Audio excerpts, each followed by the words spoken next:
የኛ ዕዳ ከ23 ቢሊዮን ዶላር አይበልጥም። በንጽጽር ሲታይ ያን ያክል አስደንጋጭ ባይሆንም የኛ መጥፎ የሆነው የብድር የወሰንበት መንገድ ነው። አብዛኛው ብድር ኮመርሻል ነው።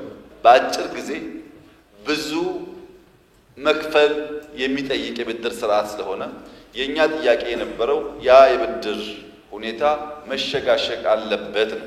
በዚህም በሪፎርሙ ምክንያት ከ4 እስከ 4.5 ቢሊዮን ዶላር የሚጠጋ የዕዳ ሽግሽግ ተደርጓል። ይህ ታላቅ ድል ነው፣ የሪፎርሙ ውጤት ነው። ኢትዮጵያ አሁን ዕዳ ለመክፈል ምንም አይነት ችግር የለባትም። ከሪፎርም በፊት እንቸገራለን በዚህ ከቀጠለ የሚል ስጋት ነበረ።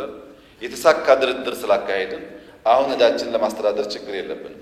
ከሪፎርም በኋላ የኢትዮጵያ ሪዘርቭ ከ10 እጥፍ በላይ አድጓል። የኢትዮጵያ ሪዘርቭ ከ10 እጥፍ በላይ ያደገው የተሳካ ሪፎርም መምራት በመቻላችን ኤምፕሎይመንት ተሻሽሏል።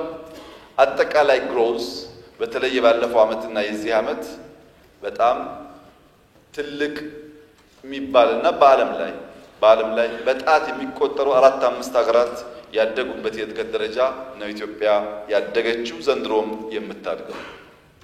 ይሄ ሁሉ የመጣው በሪፎርም ነው። ፎሬን ዳይሬክት ኢንቨስትመንት እንዲሻሻል ሰፋፊ ስራ ተሰርቷል። በተለይ ጠቀም ያለ ሀብት ያላቸውና አቅም ያላቸው ግለሰቦች ላይ እናተኩር ለመሰራነው ስራ ያው ቀድም ተገለጸው በርካታ ኢንቨስትመንት ወደ ኢትዮጵያ እየመጣ ነው ያለው።